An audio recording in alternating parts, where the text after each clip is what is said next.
احمدہ و صلی علی رسولہ الکریم اما بعد۔ یہ سورہ البقرہ آیت نمبر 43 ہے، 43 سے ہم اس کو شروع کرتے ہیں۔ اعوذ باللہ من الشیطان الرجیم، بسم اللہ الرحمن الرحیم۔ وَأَقِيمُوا الصَّلَاةَ وَآتُوا الزَّكَاةَ وَارْكَعُوا مَعَ الرَّاكِعِينَ أَتَأْمُرُونَ النَّاسَ بِالْبِرِّ وَتَنْسَوْنَ أَنفُسَكُمْ وَأَنْتُمْ تَتْلُونَ الْكِتَابَ أَفَلَا تَعْقِلُونَ وَاسْتَعِينُوا بِالصَّبْرِ وَالصَّلَاةِ وَإِنَّهَا لَكَبِيرَةٌ إِلَّا عَلَى الْخَاشِعِينَ الَّذِينَ يَظُنُّونَ أَنَّهُمْ مُلَاقُو رَبِّهِمْ وَأَنَّهُمْ إِلَيْهِ رَاجِعُونَ يا بني إسرائيل اذكروا نعمتي التي أنعمت عليكم وأني فضلتكم على العالمين صدق الله العظيم رب اشرح لي صدري ويسر لي أمري واحلل عقدة من لساني يفقهوا قولي آمين يا رب العالمين۔ یہود کے بارے میں ہمیں جو تاریخی طور پر پڑھایا جاتا رہا وہ تعصب کی ایک خاص نظر کے ساتھ پڑھایا جاتا ہے، یعنی دنیا کی ساری برائیاں یہود میں ہیں اور دنیا کی ساری اچھائیاں ہمارے اندر، جو ان میں نہیں تھا وہ بھی ان میں ڈال دیا۔ جیسے زمانہ جاہلیت سے قبل ہم یہ سمجھتے ہیں کہ وہ بہت برے لوگ تھے، حالانکہ ان میں بہت ساری ایسی اچھائیاں بھی تھیں جو آج مسلمانوں میں نہیں ہیں۔ یعنی جھوٹ ان کے اندر نہیں تھا، جھوٹ بولنا وہ ایک ایسا عیب سمجھتے تھے کہ جس کے بارے میں وہ یہ کہتے تھے کہ کسی کو پتہ نہ چلے کہ ہمارے اندر یہ عیب موجود ہے، اور ہمارے یہاں یہ بزنس سکھایا جاتا ہے جھوٹ بولنا۔ اب دیکھیں ابو سفیان کی رسول اللہ صلی اللہ علیہ وسلم کے ساتھ ذاتی دشمنی تھی، قبائلی دشمنی تھی، اور یہ دشمنی جنگ تک گئی، اور ابو سفیان کا سسر، اس کے سالے اور دیگر لوگ بھی ان کے گھرانے کے مارے گئے غزوہ بدر میں۔ غزوہ احد میں پھر لڑائی ہوئی۔ غزوہ احد کے بعد آپس میں ان کی عداوت چلتی رہی، صلح حدیبیہ ہوئی۔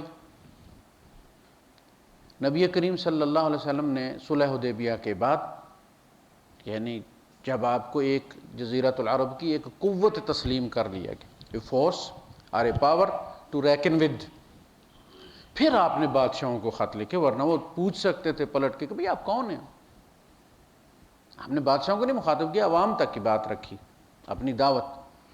لیکن جو ہی ریاست بنی ہے پھر آپ نے ارد گرد کی ریاستوں کو خط لکھے۔ ایک سائڈ پہ کسرا تھا جو عراق کے کچھ حصے اور ایران پر قابض تھا، اور پھر عراق اور ترکی، شام، فلسطین، یہ سارا علاقہ رومن امپائر کے پاس تھا، کیسر کے پاس، اس کو آپ نے خط لکھا۔ ابو سفیان گئے ہوئے تھے تجارتی قافلے کے ساتھ، جب حضور کا خط وہاں پہنچا تو اس نے کہا کہ اس بندے کے قبیلے کے جس کا خط ہے، یعنی نبی کریم، اس کے قبیلے کا بندہ دیکھو۔ جیسے آج کل دبئی اس زمانے میں وہ تھا، کوئی نہ کوئی وہاں بزنس کے لیے آیا ہوا ہوتا تھا قافلہ۔ انہوں نے ڈھونڈا اور ابو سفیان کا قافلہ انہیں مل گیا۔ ابو سفیان کو دربار میں لایا گیا تو اس نے کہا تمہارا سردار کون ہے؟ ان کا جی یہ، ان کا اس کو آگے کرو۔ باقی قبیلے والوں سے کہا تم پیچھے بیٹھ جاؤ، اگر یہ جھوٹ بولے تو تم مجھے بتا دینا۔ اور اس نے سوال کرنے شروع کیے کہ یہ بندہ جو ہے جس نے دعوی نبوت کیا ہے، یہ کیسا ہے تمہارے اندر؟ ہمارے ہاں آپ کو پتہ ہے کہ کسی سیاسی مخالف کے اندر، حالانکہ وہ خاندانی دشمنی نہیں ہوتی، سیاسی دشمنی ہوتی ہے، پوائنٹ آف ویوز الگ ہو سکتے ہیں، تو ہر قسم کا الزام اپنے مخالف سے آستان میں وہ ڈھاٹ دیتے ہیں، حالانکہ وہ ان کے اپنے لیڈر میں بھی وہ ہوتا ہے، لیکن اپنے لیڈر کے لیے وہ کوئی تعویل کر لیتے ہیں۔ ابو سفیان نے کہا بہت بہترین آدمی، ہمارے قبیلے میں سب سے بہترین آدمی ہے کردار کے لحاظ سے، نے کہا اس کا نسب، اس نے کہا نسب میں کوئی شک نہیں، عربوں میں سب سے اعلیٰ گران ہے۔ کہا گیا کبھی اس سے کسی نے کوئی جھوٹ سنا؟ اس نے کہا نہیں۔ ابو سفیان خود کہتے ہیں کہ میں یہ سمجھ رہا تھا کہ میرے ہر سوال کے جواب میں محمد صلی اللہ علیہ وسلم کا کیس مضبوط ہو رہا ہے اور ہمارا کیس کمزور ہو رہا ہے، لیکن میں جھوٹ بولنا نہیں چاہتا تھا کہ عربوں کے اندر کل یہ کہا جائے کہ ابو سفیان جھوٹ بولتا تھا۔ دیکھیے یہ ہے، حالانکہ وہ حضور پر ایمان نہیں لائے، لیکن یہ خوبی آج کے مسلمانوں میں ممبر پر بیٹھ کر مولوی دوسرے فرقے کے بارے میں جھوٹ بولتے ہیں، قرآن ہاتھ میں لے کر جھوٹ بولتے ہیں، کرے نہیں۔ ان کا وعدہ، اس نے کہا آج تک اس نے کوئی وعدہ کی خلاف ورزی نہیں کی، مگر اب ہمارا ایک معاہدہ ہوا اس کے ساتھ، وہ کہتا ہے یہ الا اف، یہاں صرف مجھے ڈالنے کی ایک تھوڑی سی جگہ ملی تو میں نے فوراً ڈال دیا کہ دیکھیں اب ایک معاہدہ ہوا ہے اس کا کیا حشر ہوتا ہے، لیکن آج تک اس نے نہیں کی، کوئی وعدہ خلافی نہیں کی، کبھی جھوٹ نہیں بولا۔ اس کی بتائی ہوئی صفات پر، ابو سفیان کی بتائی ہوئی صفات پر کیسر یہ کہہ رہا ہے کہ اگر یہ ساری صفات اس کے اندر موجود ہیں تو جس زمین پر اس وقت میرے پاؤں ہیں یہ زمین اس کے قبضے میں جائے گی اور یہاں تک اس کا دین آئے گا۔ مسلمان ہونا چاہتا تھا، اس نے بلا کے پادری سارے تو ان سے کہا کہ اجتماعی طور پر ساری اسٹیٹ مسلمان ہو جائے تو میں چلو ان کا بادشاہ بھی رہوں، تو وہ خلاف ہو گئے۔ جب تو اٹھ کے دروازوں کی طرف بھاگے تو اس نے کہا میں مذاق کر رہا تھا۔ یعنی ابو سفیان کی بتائی ہوئی صفات کی بنیاد پر ایک کافر بادشاہ یہ کہہ رہا ہے کہ واقعتاً یہ نبی ہے، اور جس جگہ میں رہو، اس نے پھر لونڈی بھیجی ہے، ہدیہ بھیجا نبی کریم صلی اللہ علیہ وسلم کو، اچھے الفاظ کے ساتھ یاد کیا اس کو۔ یہ ان کے اندر جھوٹ نہیں تھا، وہ بہادر تھے، منافق نہیں تھے، جو اندر تھا ان کے وہی باہر تھا۔ ابو جہل نے گردن کٹائی اور فخر کے ساتھ کٹائی، تو سمجھتا تھا کہ غلط۔ اللہ کے رسول صلی اللہ علیہ وسلم نے اللہ سے 2 بندے مانگے، ان میں سے ایک عمر بن الحشام یعنی ابو جہل، اور ایک عمر بن الخطاب۔ اے اللہ دین کو ان دونوں میں سے کوئی ایک دے دے تاکہ اس دین کو عزت ملے، ہم رل گئے، ہم پر تشدد ہو رہا ہے، ہماری طرف سے بھی کوئی ہاتھ چھٹ بندہ، منہ پھٹ بندہ ہو جو ان لوگوں کے ہاتھ روکے۔ کوئی خوبی تھی ابو جہل میں تو حضور نے دعا مانگی۔ تو اسی طرح جس طرح ہم ان کے بارے دیکھیں، وہ حاجیوں کو کھلاتے تھے، کوئی پیسہ نہیں لیتے تھے یار، کتنے حاجی جاتے تھے، وہ اونٹ ذبح کرتے تھے، بڑی بڑی دیگیں رکھی ہوئی تھی۔ یہ جو فطیرہ آپ دیکھتے ہیں نا، جس کو آپ وہ روٹی جو ہوتی ہے جس میں یہ رمضان کے اندر جو بانٹتے ہیں پتلی سی، اور اس میں وہ جب سالن ڈالتے ہیں تو وہ حلوہ ٹائپ بن جاتی ہے، یہ والی روٹی پکا کے ٹکڑے کر کے، حشام جو حضور کے ہاشم جو جد اعلیٰ ہیں، ان اسی وجہ سے پڑھا تھا کہ وہ ٹکڑے کر کے روٹی ڈالتے تھے۔ تَذَرُهُ حَشِيمًا فَأَصْبَحَ حَشِيمًا، وہ ٹکڑے ٹکڑے ہو جاتی ہے فصل، قرآن نے کہا ہے یہ لفظ حشیمن۔ تَذَرُوهُ الرِّيَاحُ، جن کو ہوا اڑائے پھرتی ہے، یعنی تم دیکھتے ہو کہ ایک فصل ہے اور پھر تم دیکھتے ہو کہ وہ ختم ہو جاتی ہے، ٹوٹ پھوٹ جاتی ہے، ہوا اس کو لیے پھرتی ہے۔ حشیمن، حاشم کا مطلب ہے ٹکڑے کرنے والا، حشیم کہتے ہیں ٹکڑوں کو۔ وہ ٹکڑے کر کے اس سالن میں ڈال کے اپنے اونٹ ذبح کر کے تو اس میں حاجیوں کو کھلاتے تھے، پیسے نہیں لیتے، کیونکہ ہوٹل نہیں تھے اس زمانے میں کہ حاجی آئے اتنے پردیس سے، وہ اتنا آٹا ساتھ نہیں لا سکتے تھے کہ پیدل وہ گھوڑے پہ یا اپنے گدھے پہ یا اونٹ پہ وہ روٹیوں کا اور وہ تندور کا بھی بندوبست کریں۔ اس لیے وابن السبیل جو کہا گیا زکوٰۃ، چاہے وہ اپنے علاقے میں کوئی نواز شریف بھی تھا، مسافر ہے تو وہ زکوٰۃ کا حقدار ہے۔ اس زمانے میں نہ چیک ہوتے تھے، نہ بینک ہوتے تھے، نہ ہوٹل ہوتے تھے، نہ کریڈٹ کارڈ ہوتے تھے، جو کچھ بھی ہوتا تھا وہ آپ کے پاس ہوتا، اور لوگ سارا ساتھ لے کے چلتے بھی نہیں، اس لیے کہ رستے میں ڈاکو بھی ہوتے تھے۔ تو ان کے اندر بہت ساری خوبیاں تھیں۔ اسی طرح یہود کے اندر بھی اتنا گند نہیں جتنا ہم نے، وہی کچھ کرتے تھے جو ہمارے مولوی کرتے ہیں۔ حضور نے فرمایا کہ تم وہی کرو گے جو یہودی کرتے ہو۔ جس طرح ایک جوتا دوسرے جوتے سے ملتا ہے، اسی طرح تم ایک دوسرے سے ملو، تمہارے عوام ان کے عوام کے ساتھ، تمہارے علماء ان کے علماء کے ساتھ۔ ہمارے یہاں جتنا بھی اختلاف ہے غلط فتووں کی وجہ سے، یہی کرتے تھے یہودی، اسی وجہ سے ان میں بھی اختلاف تھا، جان بوجھ کے دوسرے کی دلیل کو نہیں ماننا، ہم نے اپنا امام اونچا کرنا ہے، اپنا موقف اونچا کرنا ہے، یہ کچھ ان بھی کتابیں ان کے پاس محفوظ تھیں فتووں کی وجہ سے۔ اب دیکھیں نا، ایک بندہ لیتا ہے اسی قرآن میں سے وہ سجدہ نکال لیتا کہ جی وہ قبروں کو سجدہ کرنا بھی جائز ہے، یہ جس کا نام سجدہ تعظیمی یہ لوگ رکھتے ہیں اور قبروں کو کرتے ہیں اور پیروں کو کرتے ہیں، یہ کہاں سے انہوں نے نکالا ہے؟ اسی کتاب کا نام لے کر۔ تو اس کتاب میں کنٹراڈکشن تو ہو گئی نا، اللہ کہتا ہے اگر یہ اللہ کا کلام ہے تو اس میں کنٹراڈکشن ہو ہی نہیں سکتی۔ افلا يتدبرون القرآن ولو كان من عند غیر اللہ لوجدوا فیہ اختلافا کثیرا، قرآن پر یہ لوگ تدبر نہیں کرتے، اگر یہ کسی غیر اللہ کی طرف سے ہوتا تو وہ اس میں بہت سارا اختلاف پاتے۔ اب دیکھیں علامہ اقبال کی شاعری، کبھی مشرق کی طرف جاتی ہے، کبھی مغرب کی طرف جاتی ہے، کبھی کہتا ہے سارے جہاں سے اچھا ہندوستان ہمارا، ہم بلبلیں ہیں اس کی، یہ جی گلستان ہمارا، تو اسی پھر وہ کہتا ہے چین و عرب ہمارا، اس میں نے رکھا ہندوستان ہمارا، مسلم ہے ہم جہاں ہے سارا، مسلم ہے ہم وطن ہے سارا جہاں ہمارا، دو چیزیں ہو گئی۔ تو یہ جو اختلاف مولویوں میں ہے وہ اس کتاب سے اگر کنسیو کیا، اگر اس سے لیا گیا تو وہ جھوٹ بولتے، سیدھا سی۔ جو قرآن پر آئے گا وہ وحدت کی طرف آئے گا۔ دیکھیں سورج اوپر ہے، زمین گھوم رہی ہے، کہیں رات ہے کہیں دن ہے، لیکن جو آپ سورج کی طرف جائیں گے پھر صرف روشنی رہے گی، وحدت ہوگی، پھر وہاں اندھیرا نہیں ہوگا۔ اسی طرح یہ فرقوں کی جو کالک ہے، اگر جو آپ قرآن کی طرف جائیں گے تو یہ چیزیں ختم ہوتی چلی جائیں گی، پردے ہٹتے چلے جائیں گے۔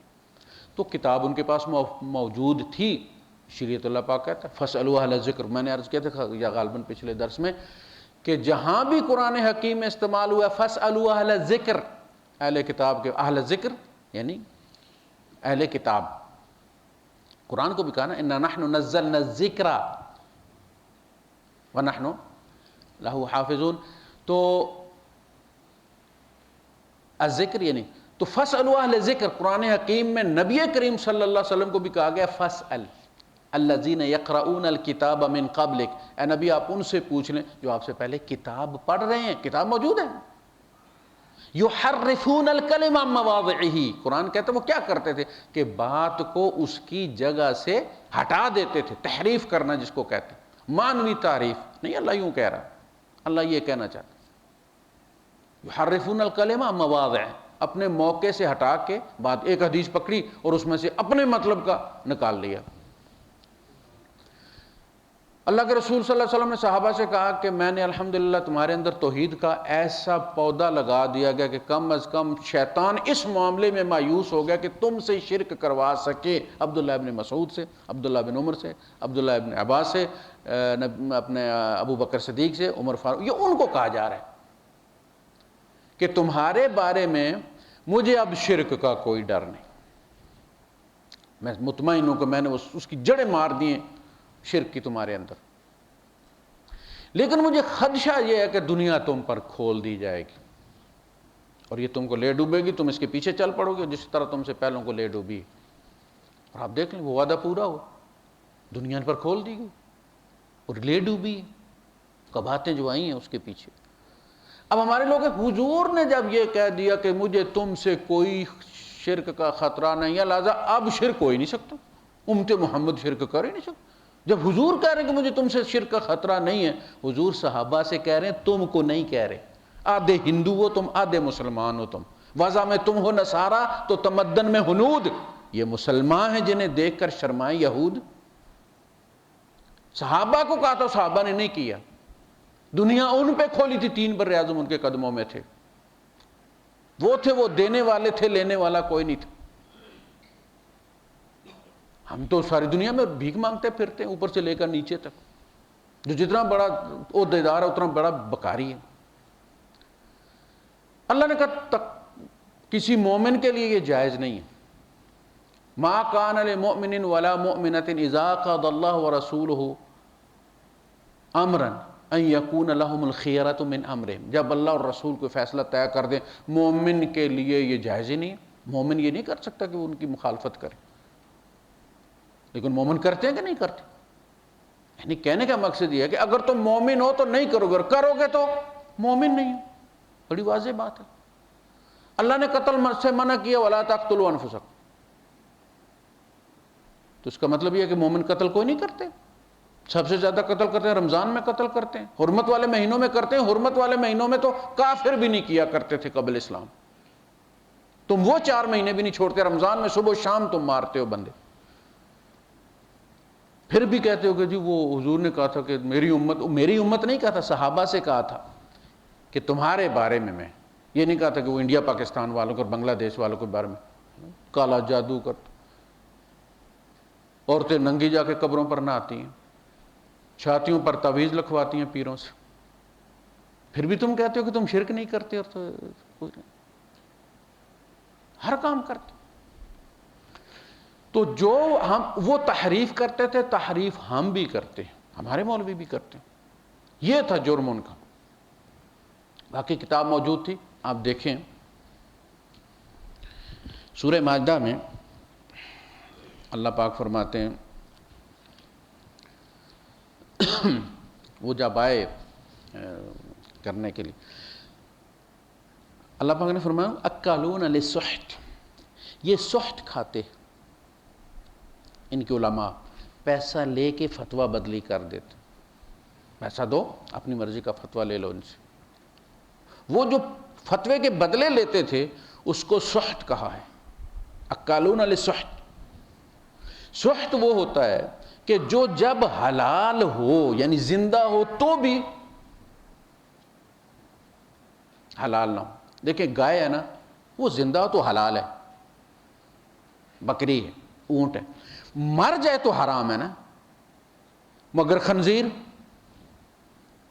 وہ تو زندہ ہو تو بھی حرام ہے، وہ سحت ہے. وہ خنزیر کھاتے ہیں جو اس کے بدلے لیتے ہیں. تو فرمایا وَكَيْفَ يُحَكِّمُونَكَ، آیت نمبر ہے اس کی 43. آپ دیکھیں یہ بھی مائدہ کی بھی 43 ہے. وَكَيْفَ يُحَكِّمُونَكَ، یہ آپ کو کیسے آ کے ریفری، حکم، آپ کو پتہ نہیں آپ دیکھ رہے ہو تو فٹ بال کا میچ، آپ تو حکم ریفری کو کہتے ہیں. کیف یحکمونک، یہ آپ سے فیصلہ لینے کیسے آ گئے. وعندہم التوراۃ فیہا حکم اللہ، تورات ان کے پاس اور اس میں اللہ کا حکم موجود ہے زنا کے بارے میں کیا سزا ہے. تو وہاں چھوڑ کے آپ کے پاس کیوں آئے؟ یہ اللہ کا حکم ہے. اگر اللہ کا حکم مطلوب ہوتا ہے ان کو تو ان کی اپنی کتاب میں وہ ڈسکاؤنٹ لینے آئے، وہ آپ سے آسانی لینے آئے ہیں. اس لیے کہ اللہ پاک نے ان یہود پر ان کی بدماشی کی وجہ سے شریعت سخت کر دی تھی. جو چیزیں حلال تھیں وہ بھی جان بوجھ کر حرام کی تھی، اور کہا تھا کہ میں ایک نبی بھیجوں گا. یعنی یہ کھولنے کی شرط یہ رکھی تھی کہ ایک نبی بھیجوں گا، تم اس پر ایمان لاؤ گے تو وہ کھولے گا، چابی اس کے پاس. نہیں اس کو مانو گے، ان بیڑیوں کے ساتھ رہو گے ساری زندگی، اسی شریعت پر عمل کرتے رہو گے. وہ شریعت ان کے لیے جائز ہے. انہیں کہا یہ گیا تھا کہ ایک نبی آئے گا، یحل لہم الطیبات ویحرم علیہم الخبائث. پہلے ان پہ طیب بھی حرام تھی، خبیث بھی حرام تھی. خبیث تو تھی حرام، طیب بھی حرام کر دی گئی تھی. جیسے گائے کی چربی ہے، بکری کی چربی ہے، بھیڑ کی چربی ہے، حلال تھی. لیکن اللہ پاک نے سزا کے طور پہ انہیں کہا کہ جی فلاں فلاں جگہ کی چربی حلال ہے، فلاں فلاں جگہ کی حرام ہے، تاکہ وہ مزید مشقت میں پڑیں. اور کہا کہ یہ چابی یہ جو ہے، موسیٰ علیہ السلام نے کہا کہ اللہ پاک میری قوم سے وہ ہٹا دے اور وہ رحمت ہمیں عطا کرے. نہیں، یہ ان کا حصہ. الذین یتبعون الرسول النبی الامی الذی یجدونہ مکتوبا عندہم فی التوراۃ والانجیل. تو ہمارے نبی پر ایمان لانے کے نتیجے میں ان کو فائدہ یہ تھا، وہ اللہ رسول کو مانتے تھے، قیامت کو مانتے تھے، فرشتوں کو مانتے تھے، کتابوں کو مانتے تھے. اسی لیے تو کہا گیا کہ ان کی عورت سے شادی کر سکتے ہو. وہ ان تمام چیزوں سے واقف ہے، صرف محمد کا فرق رہ گیا ہے. وہ تم محنت کرو اپنے کردار کے ساتھ، پیار کے ساتھ، مسلمان کر لو اس کو. انفلوئنس ہوتا ہے نا کردار سے. عثمان غنی رضی اللہ عنہ کی وہ جو نائلہ تھیں رضی اللہ تعالیٰ عنہ، جو ان کی وائف تھیں جس کی انگلیاں کٹی تھیں، وہ عیسائی تھیں.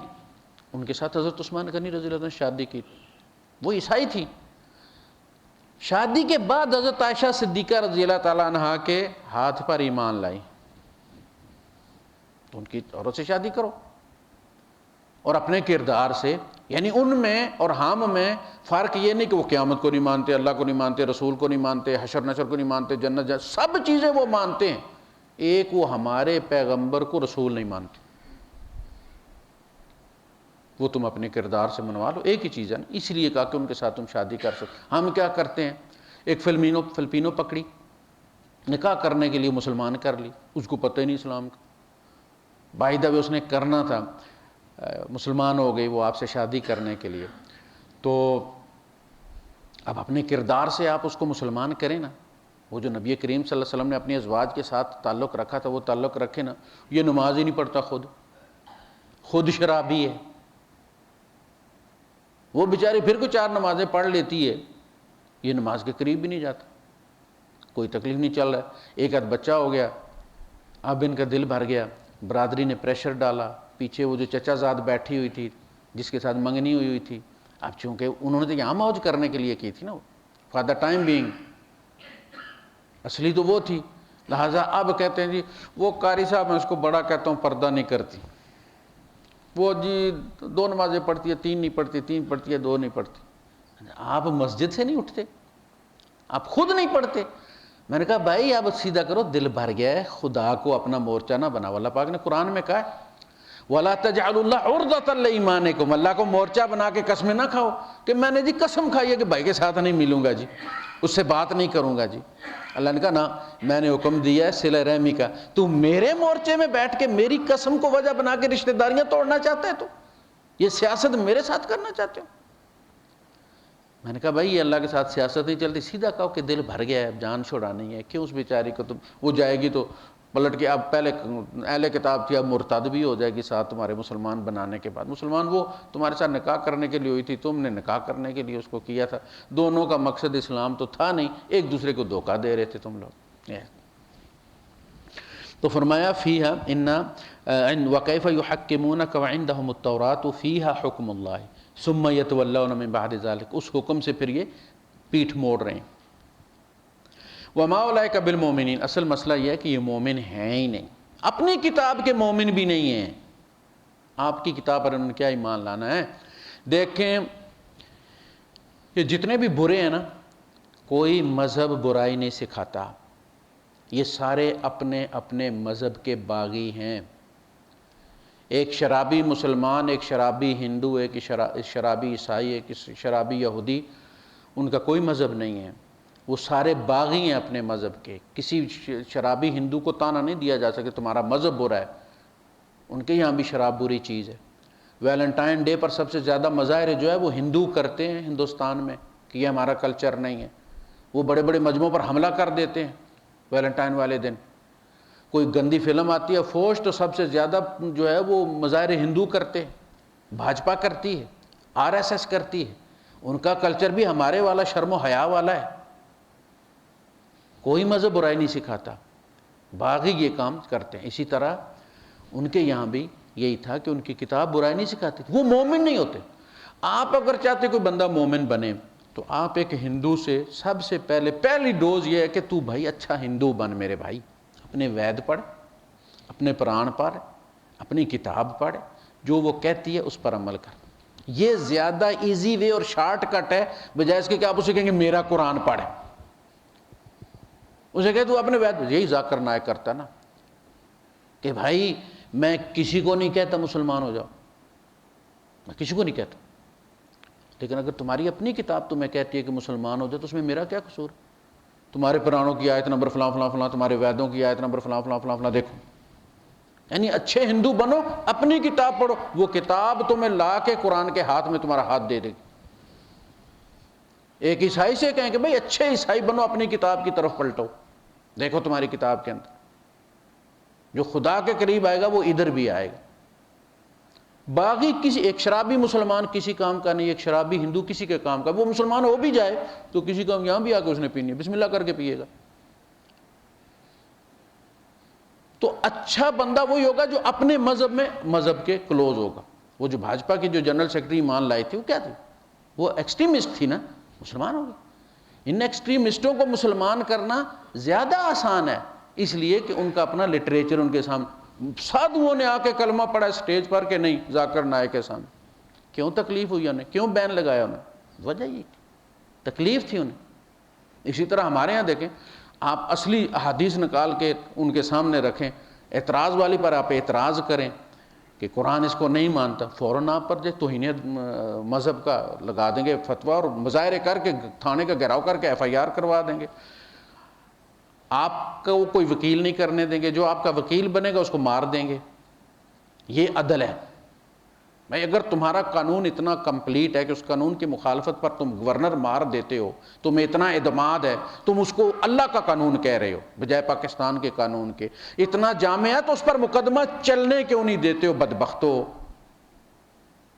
کیوں وکیل نہیں کرنے دیتے ہو؟ کیوں وکیل کو لڑنے نہیں دیتے ہو؟ اس لیے کہ تمہیں پتہ ہے کہ اس میں نقص بری ہو جائے گا وہ، اس لیے مار دیتے ہو بندہ تم۔ تو یہ ہمارے یہاں بھی یہی ہوتا ہے، حق بیان کرو تو فوراً، ان کے یہاں بھی یہی ہوتا ہے۔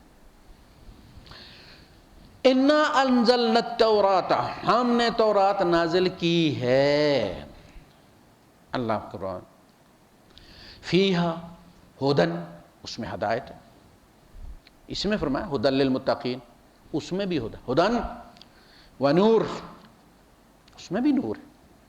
آگے اللہ پاک کہے گا کہ نبی ان سے کہو کہ اے اہل کتاب، جب تک تم تورات کو قائم نہ کرو تم کسی چیز پر نہیں ہو۔ یہ نہیں کہہ رہا کہ اہل کتاب قرآن کو جب تک تم قائم نہ کرو۔ آپ دیکھیں آگے،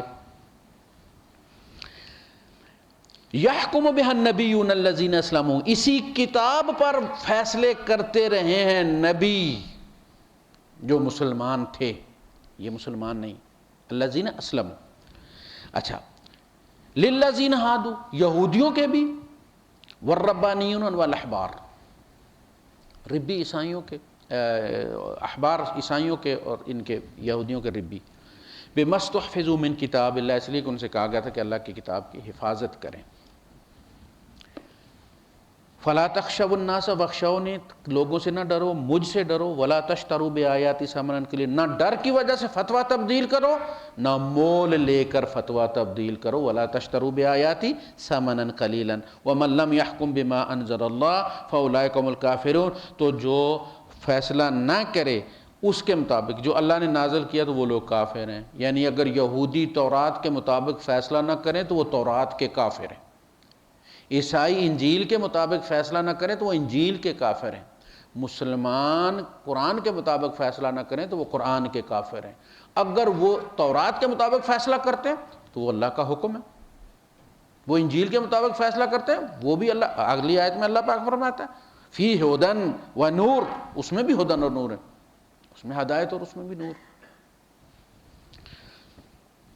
وَكَتَبْنَا عَلَيْهِمْ فِيهَا أَنَّ النَّفْسَ بِالنَّفْسِ وَالْعَيْنَ بِالْعَيْنِ وَالْأَنْفَ بِالْأَنْفِ وَالْأُذُنَ بِالْأُذُنِ وَالسِّنَّ بِالسِّنِّ وَالْجُرُوحَ قِصَاص، یہ سارے قوانین ان کے یہاں بھی موجود۔ اب آگے چلیے، آیت نمبر 68 اس کو کہتے ہیں، 67 کہتے ہیں، 67 ہمیشہ مثلا 67 جی 67، یا ایھا الرسول بلغ ما انزل الیک من ربک، اے نبی، اے رسول وہ پہنچائیے جو آپ پر آپ کے رب کی طرف سے نازل، یعنی قرآن پہنچانا ہے،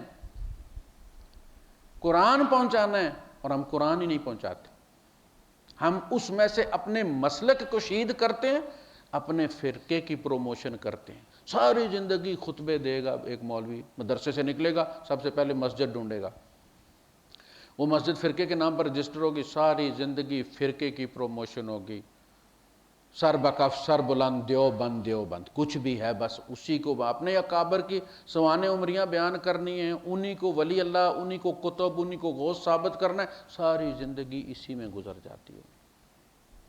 حالانکہ یہ اللہ کے رسول صلی اللہ علیہ وسلم نے قرآن ہی پڑھا ہے، خطبوں میں قرآن ہی پڑھا ہے، بلغ ما انزل الیک من ربک وَإِن لَمْ تَفْعَلْ، اور اگر آپ نے یہ نہ پہنچایا قرآن نہ فما بلغت رسالتہ، تو اللہ نے، آپ نے پھر اللہ کا رسالہ، اللہ کا خط، اللہ کا میسج نہیں پہنچایا آپ۔ اگر تم نے قرآن نہیں پہنچایا، ساری زندگی اچھلتے رہے ہو ممبر پر، قرآن ہی بیان نہیں کیا، تو اللہ کے یہاں مجرم گردانے جاؤ گے۔ تو کیا لوگوں کو سناتے رہو کہانیاں؟ یہ کہانیاں دوبارہ کتابوں ٹارزن کی اس میں عمران سیریز، کیا کرتے رہے تم؟ فما بلغت رسالتہ واللہ یعصمک من الناس۔ اب کیا کہنا کیا ہے، یعنی اگلی آیت ہے 68، فرمایا قل یا اہل الکتاب، اے نبی آپ ان سے کہیے کہ اے کتاب والو، پیپل آف بک، لستم علی شیء، یہ نمازیں پڑھنے سے، یہ مجرد چلا کشیوں سے، یہ مجرد روزے رکھنے سے، بھوکے مرنے سے اور ننگے رہنے سے اور نہ نہانے سے دین کی خدمت نہیں ہوتی۔ تم ایک ٹانگ پر کھڑے رہ کے چلا کرو یا الٹے لٹک کے چلا کرو، تمہارے بھوکے پڑوسی کو کیا فائدہ ہے؟ لستم علی شیء حتی تقیموا التوراۃ، جب تک کہ تم تورات کو قائم نہ کرو، اس کے مطابق فیصلے نہ کرو، جس طرح وہ کہتی ہے اس طرح تمہارا سوشل بیہیویئر نہ ہو، تم کسی چیز پر نہیں۔ لستم علی شیء حتی تقیموا التوراۃ والانجیل وما انزل الیکم من ربکم، اور جو تم پر تمہارے رب کی طرف سے نازل کیا گیا ہے تمہارے لیے، الیکم تمہاری طرف، یعنی تورات کو کر لو یا انجیل کو قائم کر لو، یا مسلمان بنو گے تو پھر اس کو بھی قائم کرنا پڑے گا۔ یہاں یہ ڈسکاؤنٹ نہیں ہے تمہارے لیے کہ صرف نام تم نے لینا ہے اور اس کے بعد تمہارے ذمہ کچھ نہیں ہوگا۔ یہاں آ کے بھی تم نے کتاب ہی ماننی ہے، تو وہ حکم تم اپنے یہاں بھی مان، اس کو ہی کام کرو، اس کے مطابق فیصلے کر سکتے ہو۔ تو ثابت یہ ہوا کہ اگر وہ لوگ اپنی کتاب پر چلیں اور اس کو قائم کریں اور بعد والی کتاب کی مخالفت نہ کریں، جیسا کہ اللہ کے رسول صلی اللہ علیہ وسلم سورہ آل عمران میں قل یا اہل الکتاب تعالوا الی کلمۃ سواء بیننا وبینکم الا نعبد الا اللہ ولا نشرک بہ شیئا ولا یتخذ بعضنا بعضا اربابا من دون اللہ۔ آؤ ہم تینوں مذہب ان پوائنٹس پر اتفاق کر لیتے ہیں، ایک معاہدہ کر لیتے ہیں، اللہ نعبد الا اللہ، کہ اللہ کے سوا ہم کسی کی بندگی نہیں کریں گے، تینوں کا ایک مشترکہ ایجنڈا بنا لیتے۔ تم بھی اپنی عیسائیت میں سے شرک کو نکال دو، تم اپنی یہودیت میں سے شرک کو نکال دو، ہم اپنے اسلام میں سے شرک کو نکال دیتے۔ اللہ نعبد الا اللہ، ہم اللہ کے سوا کسی کی غلامی نہ کریں، ولا نشرک بہ شیئا، اس کے ساتھ کسی مقدس کو، جبرائیل ہو، اسرافیل ہو، میکائیل ہو، یا عیسیٰ ہو یا عیسیٰ کی والدہ ہو، کسی کو خدائی میں شریک چھوٹا خدا نہ مانا جائے۔ ولا نشرک بہ شیئا ولا یتخذ بعضنا بعضا اربابا من دون اللہ، اور ہم میں سے کوئی انسان دوسرے انسان کو اللہ کے سوا، اللہ کے علاوہ رب نہ بنائے۔ رب نہ بنانے کا مطلب کیا ہے؟ کہ رب کے حلال اور حرام کردہ چھوڑ کے اپنے بزرگ کے حرام اور حلال کردہ کو اختیار کر لے بند۔ یہی بات سورہ توبہ میں کہی ہے نا کہ یہ لوگ اتخذوا احبارہم و رہبانہم اربابا من دون اللہ، جاننے والے سے جا کے مسئلہ پوچھنا کوئی عیب نہیں ہے، جب پتہ نہیں ہے تو پوچھے گا ہی نا۔ یہ تو ایک بدیہی چیز ہے، بڑی لاجیکل چیز ہے کہ آپ کو اگر رستہ نہیں معلوم تو اس کا علاج یہ ہے، حضور نے فرمایا کہ جو لا علمی ہے اس کا علاج سوال ہے، اس کا سوال، اس کا علاج سوال ہے، پوچھ لو کسی سے۔ لیکن پڑھے لکھے کا مسئلہ یہ ہوتا ہے کہ وہ پوچھنا شاید توہین سمجھتا ہے، علم حجاب بن جاتا ہے، اس کو کہتے ہیں۔ ایک ان پڑھ بندہ ہے، اس نے تھیلا پکڑا ہوا ہے، سیدھا آ کے کسی کو پوچھے بھائی صاحب وہ تلگنگ کون سی ویگن جاتی ہے، وہ فوراً اس کو بتا دیں گے یہ سامنے والا، ادھر والا، ادھر والا۔